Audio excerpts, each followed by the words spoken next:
Alright, people, alright. This is going to be a pre recorded session continuing from the Quranic Arabic. So, those of you that haven't caught up with the previous ones, I think there's been three prior sessions. This is based on Dr. Ibrahim Surti's book, Towards Understanding Quranic Arabic.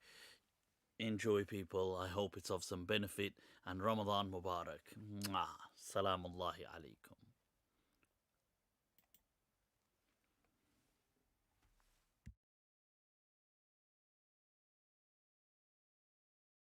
Straight away, you're writing. There's some conjugation taking place. You're putting nouns into the genitive, and I'll show that in a moment. Uh, Whereas things like the dal and the dal rest above the line. So if I just very quickly show you on the board here, where the reason I'm saying this is because now moving on to, without further ado, to what we're trying to take a look at today, Quranic Arabic. Here we are. Right, to learn and apply attached pronouns. Okay, the first thing. Second, construct phrases. Alright, yep, it is funky graphics. And hollow verbs. Three very interesting rules and techniques which we're going to learn about today. And so, I hope in general, by the way, as I'm going through this work, this is the bulk of your lesson, and I know some of us are sometimes saying, well, it's difficult during our daily lives and routines to kind of fit in the Arabic, let's fit in Arabic every day. But it is important that we give something like, let's say, 20, 25 minutes on a daily basis. And really just work it. All you have to do is just go through the homework. You can just break up the homework to have it as a 20, 25 minute thing every day. And the bulk of the lesson is what really we're going through now. So that will keep some consistency, inshallah. Right, so moving on. Just got quite a bit to do. But regular pronouns. First of all, pronouns, these were the pronouns we've come across. Huwa, hiya, anta, anti, ana. By now, these should be like second nature. We should all know these like the back of our hands. That huwa, hiya, anta, anti, ana. Right, so, but what are attached pronouns? Well, you see, when we look at, just coming back to this, these pronouns, whenever we want to say something like he is, she is, these pronouns come on their own, and this is how they are, what we've got in front of us, huwa, hiya, anta, anti, ana. But if we wish to join them to something, like if I wanted to say, like I wanted to put them after a preposition, let's say. So, from, this is from him. Even in English, we cannot say from he. He changes into him. So whereas he was the nominative case, if we like, so in this case, the nominative is the marfu, it's the one with the dhamma, if you like. That is this case. Now, it would have been al-baytu. A preposition comes before it, min. And now it has to be read as min al-bayti. That's because this is now the genitive case, because min, the preposition, makes it genitive. Now, just as prepositions, for example, this genitive case which we have here, this is now in the genitive case, we could have had a pronoun here. So imagine we had he, so huwa, so we want to say he, and we're talking about somebody, huwa rajulun, huwa talibun, so on, he's a student, he's a man. Now, if I want to say, where did you get this from? I got this from him. Now, the moment I say from, this will become genitive, and huwa is the nominative version. It's like saying he, and even in English, when we say from, it becomes him. So for that, these pronouns change. So huwa becomes who, this who ending. Here becomes ha. So from her, as in English, her, she becomes her. Anta becomes ka, minka. Anti becomes ki, minki. And ana becomes e. And I've added all of these onto the preposition min, from. So minhu would mean from him. So these basically, all of these mean from him, from her, from you, from me. That's what they mean. Now, is this making some sense? What I'm saying? No.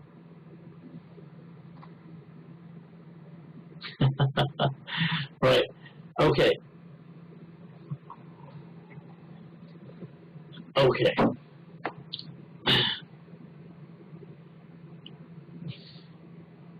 Oh, on the minhu, right? Okay, I just wrote that out. I'll put the vowels out, I suppose, next. So sometimes when I'm writing them, because they're so generally in Arabic, by the way, when people write, they don't write vowels.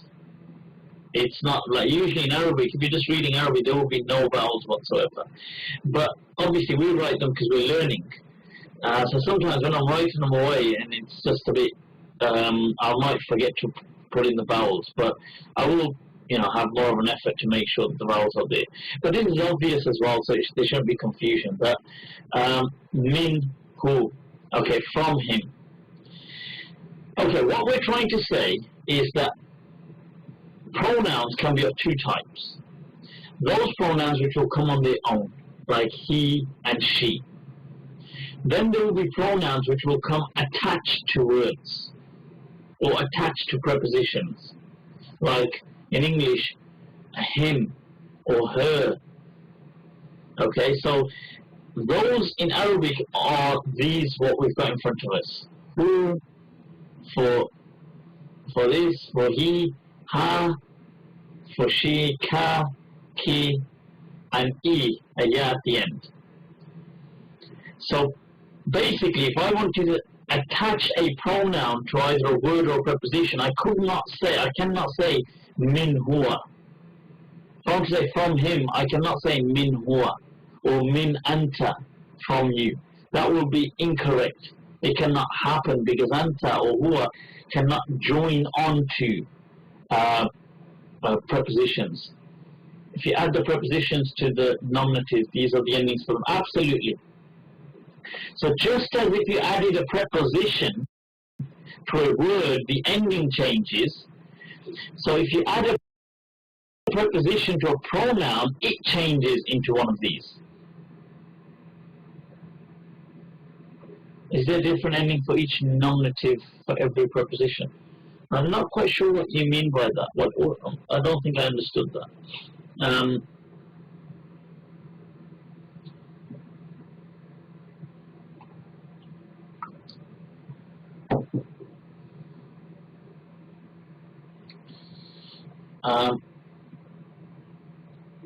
Yeah, so ala and huwa, as an example, or bi wa huwa, or fi wa huwa, you cannot say it like that. You cannot say fi or min or bi and huwa. You have to use this version which we've got on the left hand side here.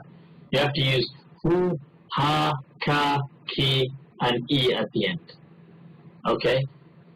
So you would say alayhi, and I'll explain that in a moment, but you'd say minhu, minha. So if we use ha as an example, you could not say ala hiya, you would have to say alayha. You could not say ala anta, you'd have to say alayka. Does that make a bit more sense? Fi plus huwa equals, fi plus huwa actually equals, it should be fi hu, but because that's awkward to say, it's said as fihi. So first of all, let me just make sure that we understand the general gist of what's going on, and then I'm going to explain those differences. Do we understand generally what these are saying then? You got the gist? Excellent. Yep. That's good. So, Right, okay. I'm gonna come back to this actually in a moment. Because these are attached pronouns, but we haven't done the construct phrase thing yet. So I'm gonna leave that for a moment. Right. Now if we take a look at what Dr. Surty's got in his book as an example, Unit 15, he has, I've said page 144.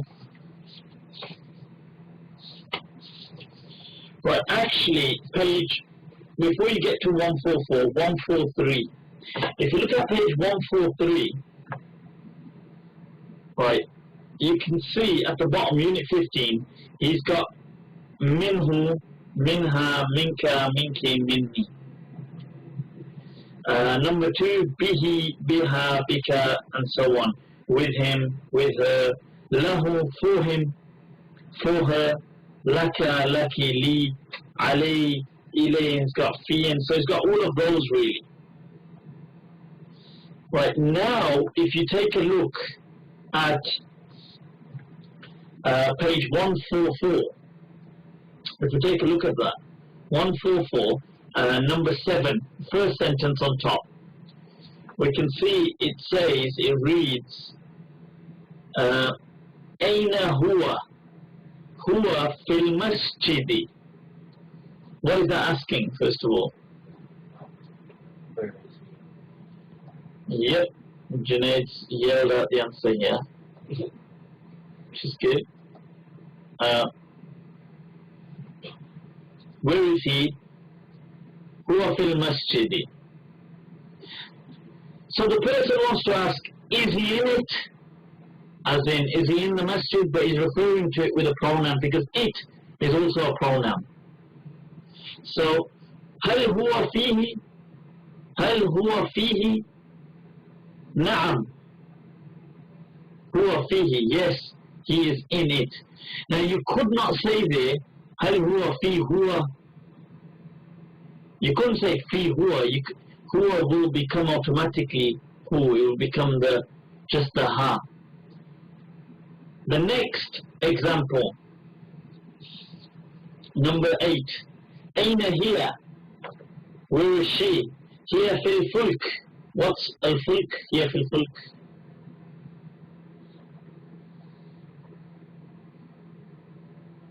Ship. Excellent.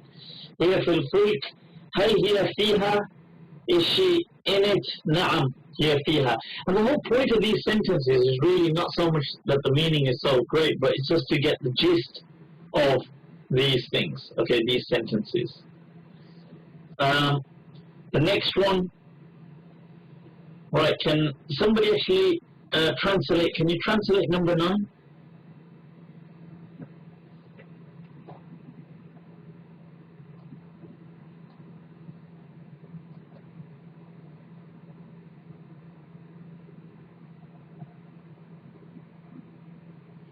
Number 9. Right. Excellent. Ahsanti.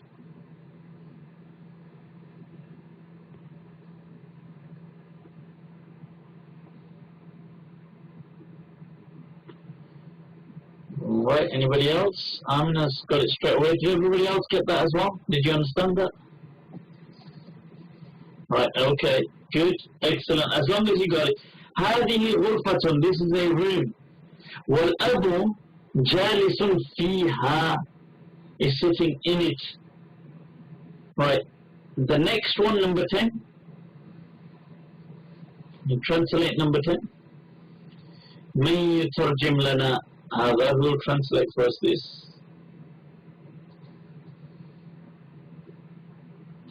Is this book for me? هل هذا الكتاب لي؟ نعم. هذا الكتاب لك. Or in your case, لك. Does that make sense? Right, so we've seen there some usage, some use of these pronouns. These are called attached pronouns. So if I just move this back over there. Right, okay, so if we just go back to them for a moment. Attached pronouns. Okay? Minhu, minha, minka, minki, minni. Just as you can see them all on page 143, Unit 15.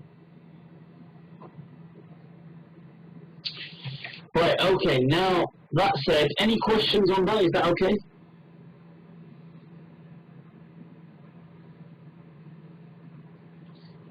Right, good.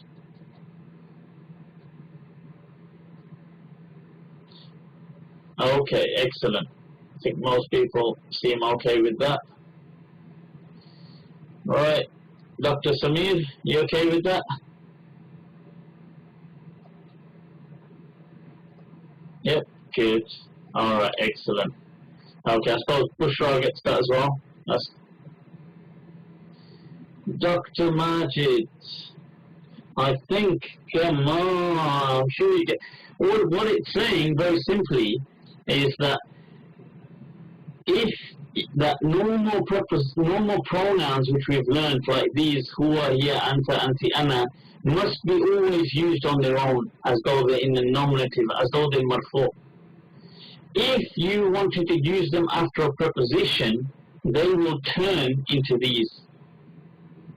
So just as in English, you can't say from he has to turn into him, the word him.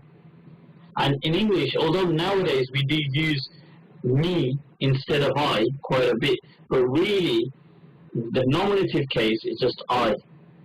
So to say it is me is actually, although now it's acceptable English, but generally it used to be incorrect English. It was correct to say it is I, but not it is me, but now obviously it is acceptable. Because these are the genitive and accusative type of pronouns. Right, okay, now moving on to the next rule. Next thing is, right, what on earth is an idafa, a construct phrase? What is a construct phrase? Well, it's called an idafa. Okay? Now, what it means is it's the joining of two words. In English, you have two methods to do this. One is by use of the word of, and the other is with apostrophe S. Okay, so that's in English. Now, in Arabic, what we do is we get the two words that we want to make a possession out of. So this is and an idafa, what it does, first of all, it demonstrates possession, ownership, or it does, even if it's not actual ownership, but some type of belonging. Now, the way we do that in Arabic, is we get the two words and put them in order. So the possession will come first, and the possessor will come second. So as you've got here, we want to say the student's book, or the book of the student. So we put the word book here, okay, put the word book here first, and then we put the word the student after it. Then what we do is we remove the tanween from the first word. So it's only left with one dhamma. So it becomes from kitabun, it becomes kitabu. And then the second word, we give it a kasra. So it becomes kitabu talibi. There's the rule. Look at that gymnastics right there. And here you can see a finalized version. Kitabu talibi. Right. Kitabu talibi, which means the book of the student. Okay, so you can see, once again, if we go back, to make a possession, you put the two words in order, the object first, and then the owner, the possessor, second. And then what you do is you take away the tanween from the first word, so you get rid of one dhamma in the first word, and you give the last word a kasra, as you can see here written, leave only one dhamma, give last word kasra. Okay? Is that making sense so far? Yeah, hold on.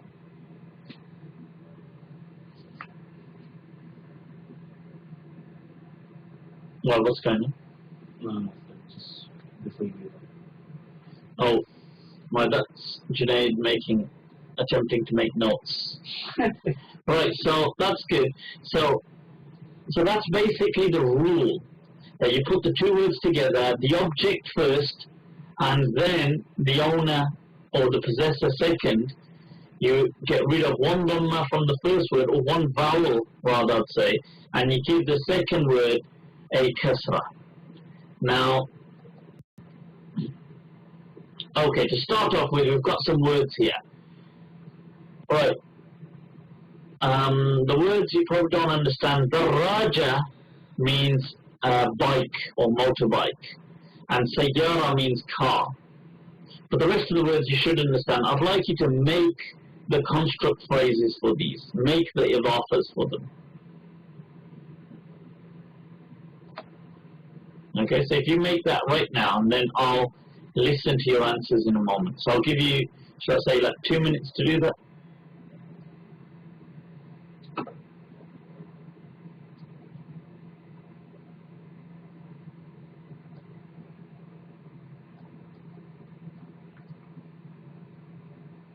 Finished?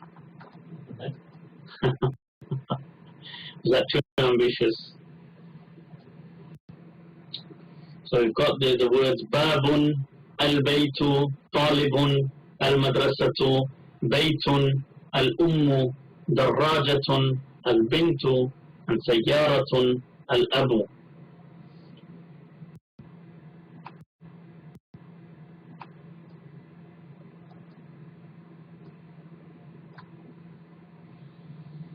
Some of the answers.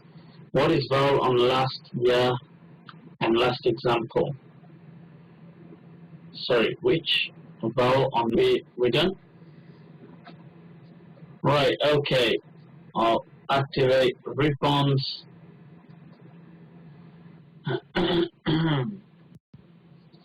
Right, okay.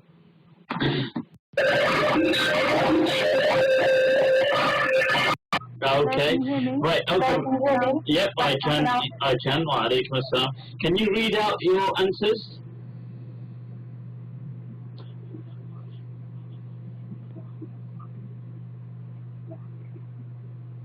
Okay. Yep, can you read out your answers?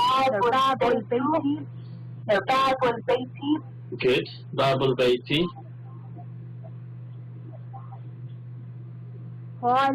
Next one. Good. Talibul Madrasati.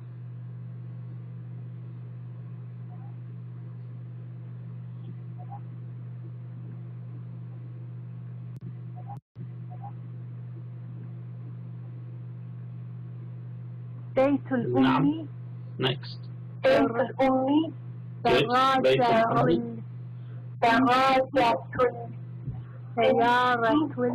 Good. Sayyaratul Abi, the father's car. Right, so the possession, the pronoun that's being added is at the end. So in Arabic, unlike some languages where you say my, your, you put it in front of the word, in Arabic you put it at the end. Okay? So with that now said, what I'd like us to do, I'm going to show us some words. The thing is that you could perhaps later on in your own time, you can access this whole slideshow and have a go at completing all of this if you like.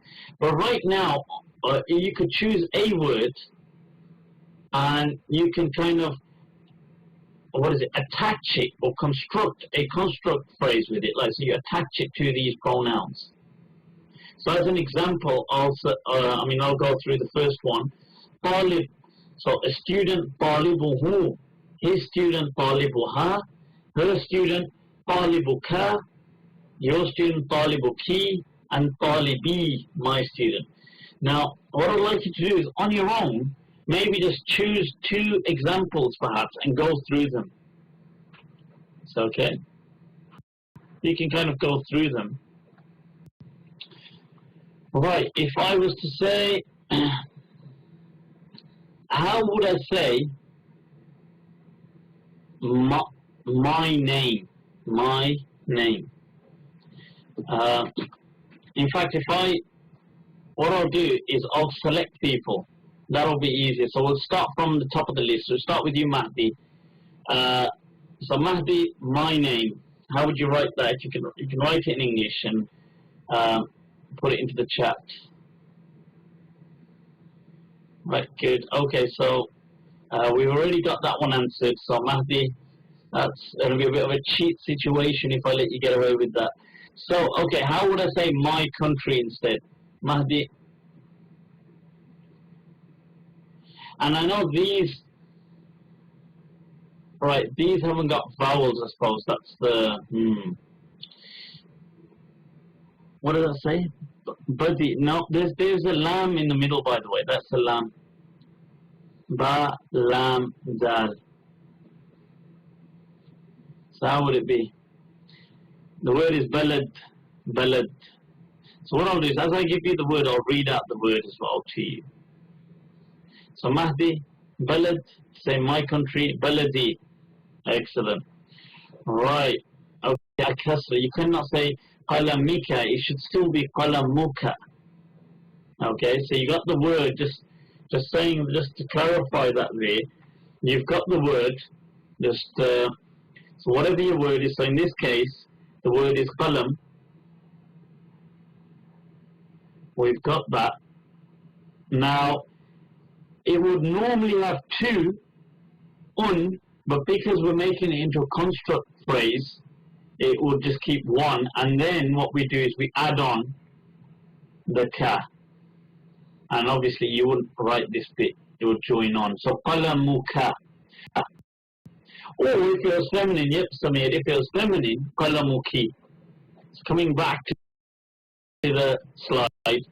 So qalamuki or qalamuka. Right. I mean, right, so okay, good. Does that make sense, Dr. Majid? That happens is the first word loses its double vowel. It can only have one vowel left. Like leave one dhamma and you give the last word a kasra. Okay? Right, now going back to the slide. Right, so who's next? Junaid. Junaid ibn Ahmed.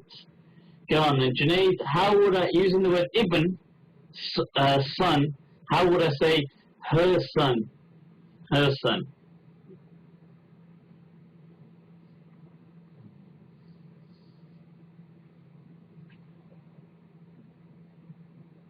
Ibn, alright, look at Junaid showing off with the Arabic script. I like that. That is very good.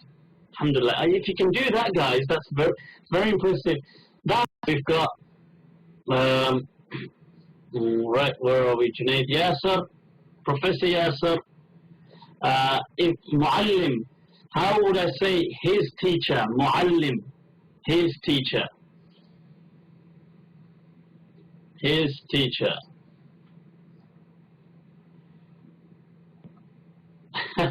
Which is haram.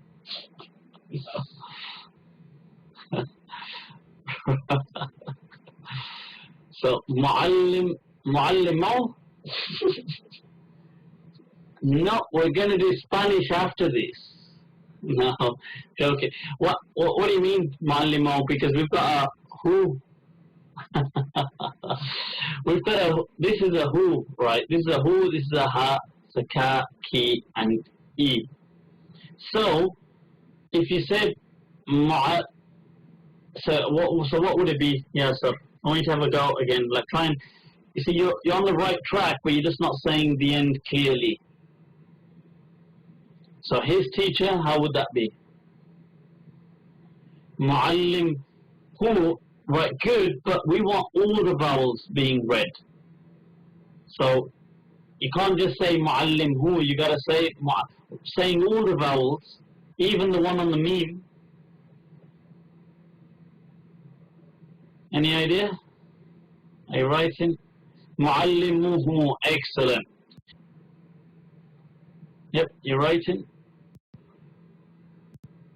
Moving on to right.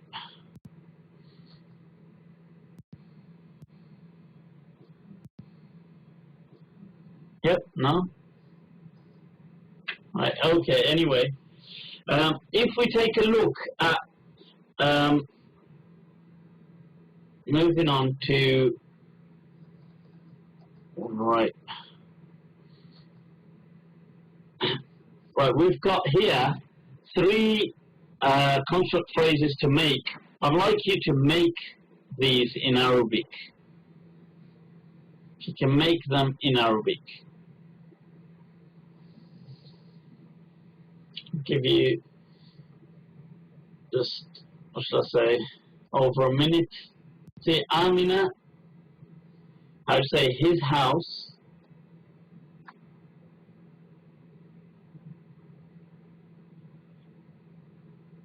Amina, his house. Seems to be Baytuhu. Okay, excellent. Ahsanti. Right. Right. Sentences 1 to 4. If we have a quick read of these sentences, what do these sentences mean? So the first one says Kitabullahi. Kitabullahi.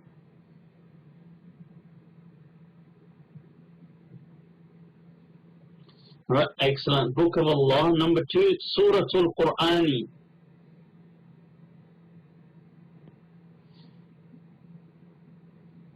Right, the chapter of the Quran. That's excellent.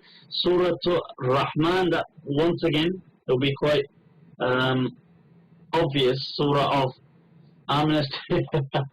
There you go. See, typing. That's it. You see, women, they've got an upper hand when it comes to typing. So Baytullahi, this is an obvious one. Baytullahi.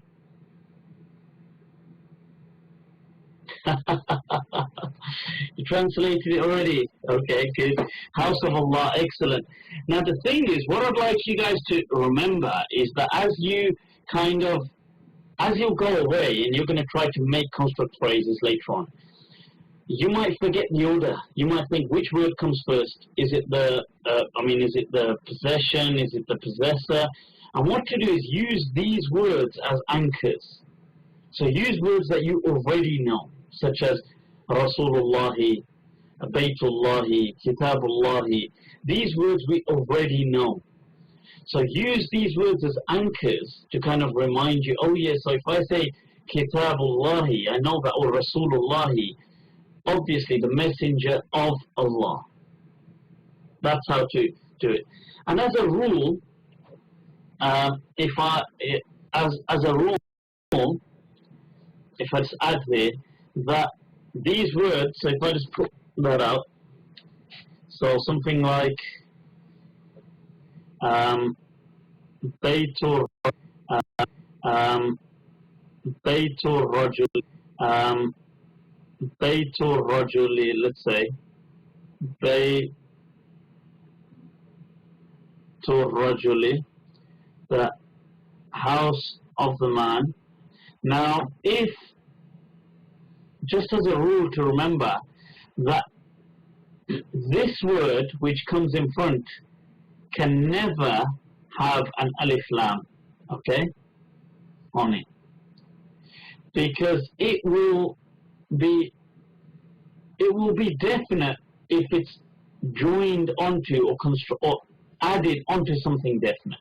Just as in English, you can't say, like if I said the man's house, I can't say the man's the house. So that's exactly how it is in Arabic. So in Arabic, the order of writing, and if you kind of maybe listen to this, it might sound a bit, I don't know if it'll make sense straight away, but if you listen to this, that the order of writing, or the order of structure is like using the word of. So you say the house of Allah, or the book of Allah, or in this case, the house of the man. So Bayt comes first, just as in the of construct, house comes first. However, grammatically, it's similar to the apostrophe S. So just as in the apostrophe S, you can't add the word the onto the possession, you can't in Arabic either.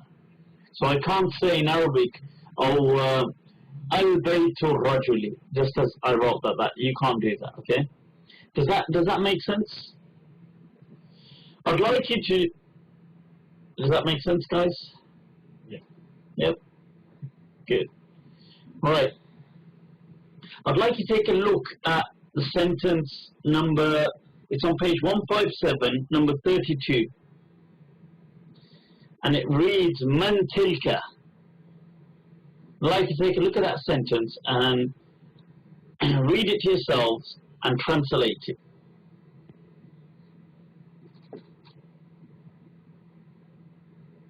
In fact, I'd like everybody to translate that without trying to kind of cheat by looking at what other people are saying. If you kind of look at it yourself, read it to yourself, translate, and then, that's correct, but the whole sentence. Tell it. Excellent. The preposition, right? And come on, everybody's got to translate it without trying to cheat and writing yours. We're still from. Excellent. Mahdi. Right, okay, now coming back to, is that done everybody? Nadeem, have you translated?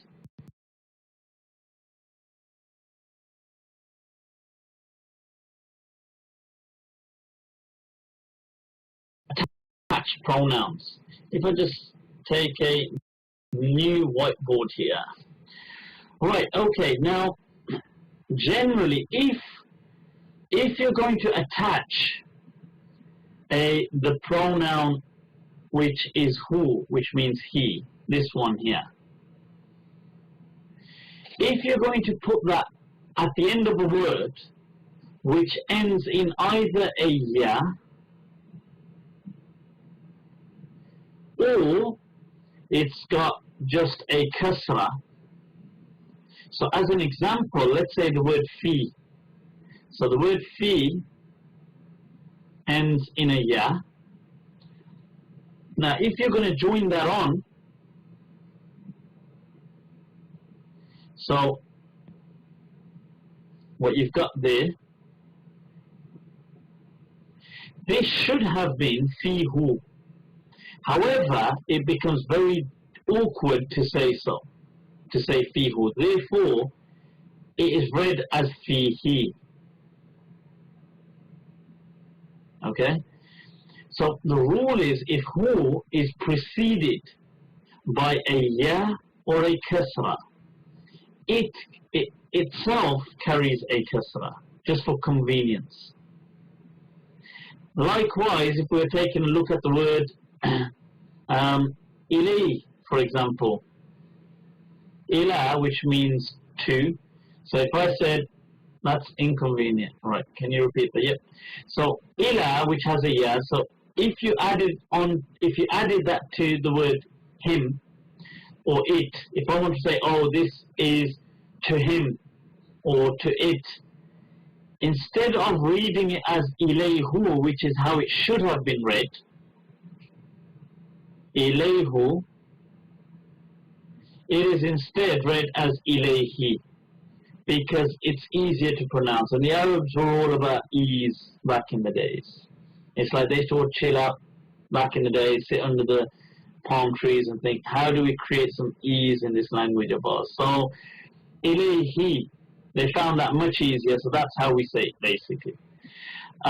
Likewise, if, now, was it Samir earlier on who gave an example by saying the book of history? Now, if we made a construct phrase like,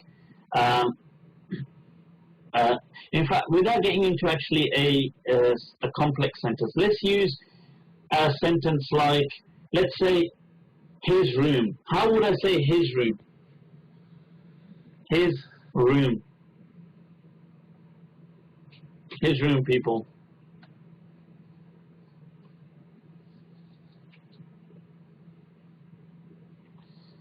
Alright, excellent.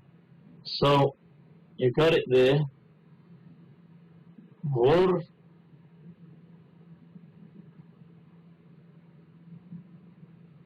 And remember, I have reminded you that a single dot, I have to kind of do it sometimes a bit thicker because that's my digital pen. It doesn't allow me. Right, so, غرفته. Right, that's all good. Can you see that? Excellent. Right, however, now, if we wanted to add a preposition in front, like I want to say, where is he? Or where is it? And you want to say, well, it's in his room. So we add this preposition right here. We say fi, as you can see, in fi. Now, what do you think happens here? Talk to me, people. What happens here? Because we know a preposition, what does it do to the word after? It makes it carry, it makes it in the genitive case. So what is going to happen here?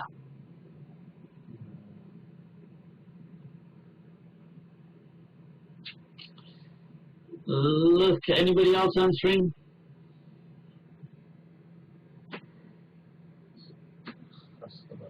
Right. We're getting some.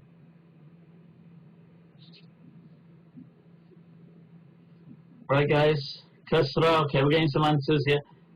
Majid saying a speech mark. No idea what that means. Majid Ghurf. Nadim Ghurf. Right, okay, excellent. Because what we're going to have here is that this Dhamma, as you can see, I've neatly rubbed that up. Now that should take a kasra. Now it does take a kasra, but so it should have been fi ghurfatihu. But as you can see, that is quite awkward to say, and I'm sure you'll agree with the Arabs on that one. So that is quite awkward to say, fi ghurfatihu. It sounds quite a bit retarded as well. Right, so what? Once again, we see that convenience coming in. Fi ghurfatihi. Okay, so as a rule, once again, I'll reiterate that as a rule. If if he, the word him, comes after either a ya, it comes after this, which is a ya, or comes after a letter which is carrying a kasra, as is this, itself carries a kasra. Okay, so you can make a rule of that. Okay, you can write that down as a rule. Excellent, people, excellent. Ahsantum, we're making amazing progress. Strides, we're taking strides, I'm telling you. Right, okay, now, moving on to the next bit here. Right, you ready for it? Right, we did this. Right, okay. Past tense verbs. Now, we did past tense verbs before, which was fine, but we looked at regular verbs. Today we're going to look at hollow verbs. Okay, so what on earth are hollow verbs? Well, here they are. Right here.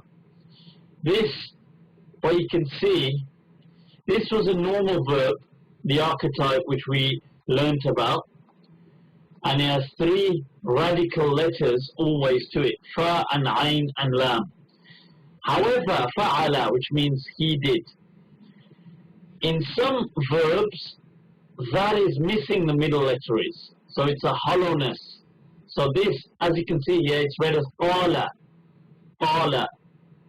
which does not mean qala as in black in Urdu, just in case somebody is thinking, right, but it's qala, which actually means he said. Right, right. So, qala, and this was the origin, fa'ala. So, okay, so let's move on slightly. So this was the general conjugation patterns, okay? This is how we conjugated verbs. Now we've done this before. Fa'ala, fa'alat, fa'alta, fa'alti, fa'altu. He did, she did, you did, I did. That's all good. I'm sure you guys have mastered that already. So, right, but however, now what do we have here? See, with the hollow verb, first of all, there it is, qala. It's all fine there. No problem here. There it is. Oh, what on earth just happened there? God. Right, okay, ignore that. Oh my God. Alright, pointer tool. Alright guys, sorry about that. Just ruining the graphics there. Right, so here it is. Now, qala is fine here, as you can see. To say she said is not so difficult either. You quite simply just add on a ta, as we did generally, so that's not so difficult. However, when it comes to you, this is where once again it gets slightly tricky. Right. When it comes to you, qala, this is the verb, qala. Now, what should have been, where normally you just add a ta at the end and just say, but you can't do that here. That is wrong. Okay?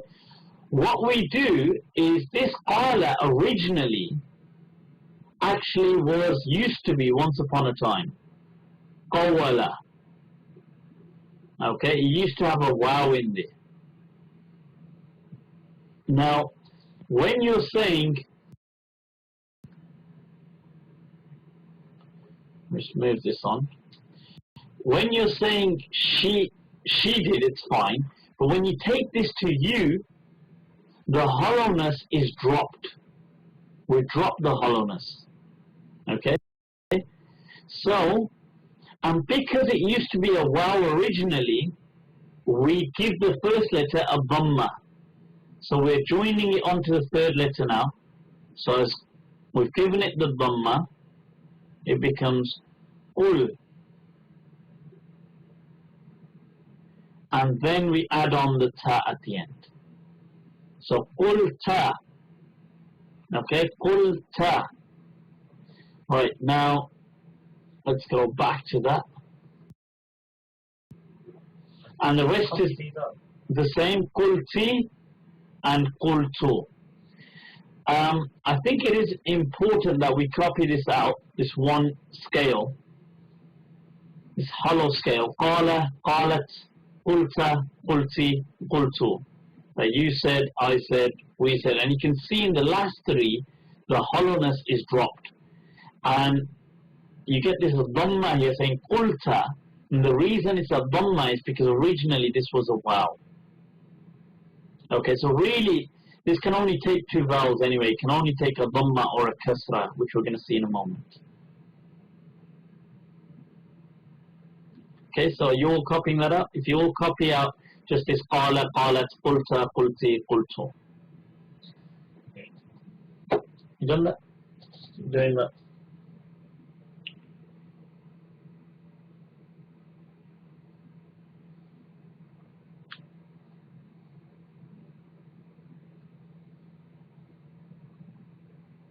Done that? Qala, qalat, qulta, qulti, qultu.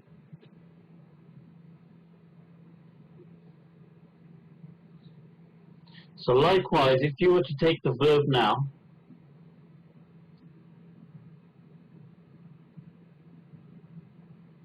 soma,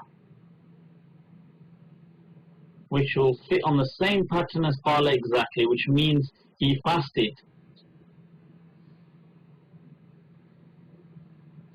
You would conjugate that in the same way as well. So, once you finish writing that, how would you say, I fasted? I fasted.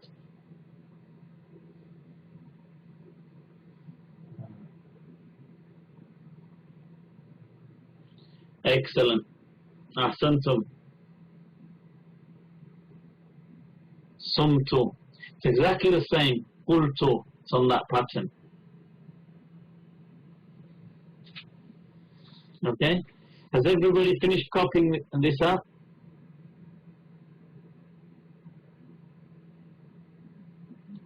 انتهيتم? Have you finished? نعم أم لا?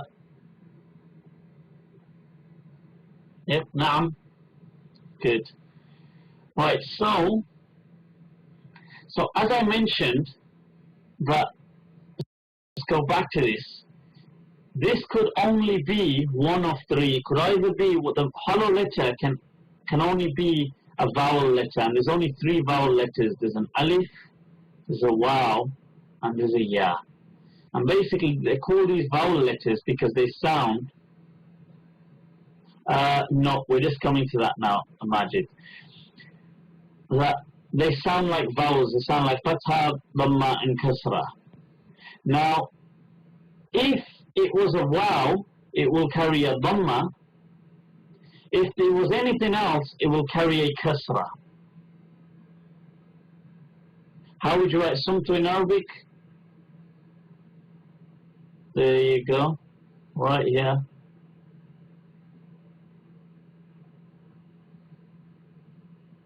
Sumtu. There you go. How does that look? You're very welcome, Ripon. Now, so if you take a look, we'll go back to the presentation. By the way, guys, this presentation will be downloadable for you guys, so you can kind of access it and download it. Okay. Right now, let's take a look here. We've got nama and ba'a. And you can tell I've given away the clue that it takes a kasra. A kasra. So the original letter in these was a ya or an alif. And either case, if it's not a waw, it carries a kasra at the beginning when it kind of drops the hollowness. So can you complete that? I'd like you to complete that. So nama.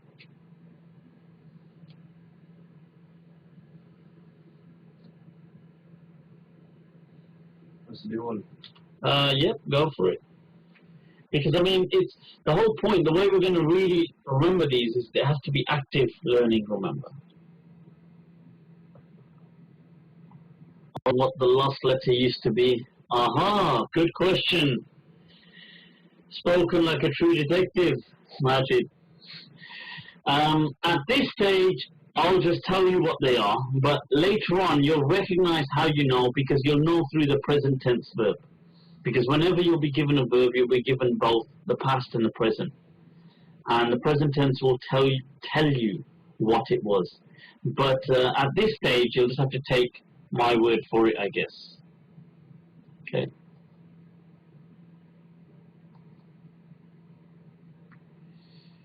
Okay, guys,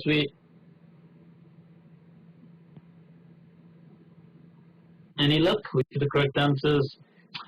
I do indeed, Mr. Rupon, or Dr. Rupon, I should say. Amir? Mr. Rupon mentioned, there's the completed slide. As I did say, next time I said I'll have the completed slide on there. So you can see here, look, nama, namat, that he slept, she slept, nimta, nimti, nimtu. Okay, ba'a, ba'at, she sold, bi'ata, bi'ati, bi'tu. Okay, these are hollow verbs. Now, I am conscious of the time, and we have kind of gone over really 10:30. We've gone to 10:35. There was some activities to do, but I suppose you can do that as part of your general homework and things like that if you like. Can I ask a question? Of course you can. Yep. What's the question? But if you very quickly would like to take a look at page 159, Unit 18, you can at least see what I mean. So if you take a look at page 159, Unit 18. Yep, okay. Is that, you're saying 170? Yep. Yeah, Amina. So the rest of it, if you're looking, Unit 18, you can take a look very quickly at sentences 1 to 4, just to take a look, maybe to have a go to just read one of them. Obviously not number 1, which is just saying that really. If you take a look, try and maybe just have a little read and think, what's being said here? But more, what is the near past tense? So he has just left the room, or you have finished eating. So that type of have and has. So the prayer has been established. That's what qad comes for. Now, right, so number 2, hal sumta lillah, did you fast for Allah? Meaning for the sake of Allah, a certain amount every day. If you can do about 25 minutes every day, 25 to 30 minutes every day, that's all I think is really needed. That would mean, really, in a week, basically up until next lesson, you've done over, over 2 hours, 2.5 hours. And I think to read through, if you are getting stuck, at least do what you can do. Okay, that's what I'll say. But it is, if you can get that done, okay, because if not, next week we will also continue with right, okay, I'll explain that in a moment then. Next week we will continue with a bit more to do with the hollow verb, because we've not completed. We'll take a look at a few more examples, have a bit more practice as well. We'll also look at how to make the active participle from these hollow verbs, because we've not done that. So things like that actually. So, we've not completely moved away from the topic. But what I was saying is, if we could read thoroughly through Unit 15 and 16, if we could write and translate Unit 17, then there's a vocabulary list to copy, which is not hard work. I said hard work.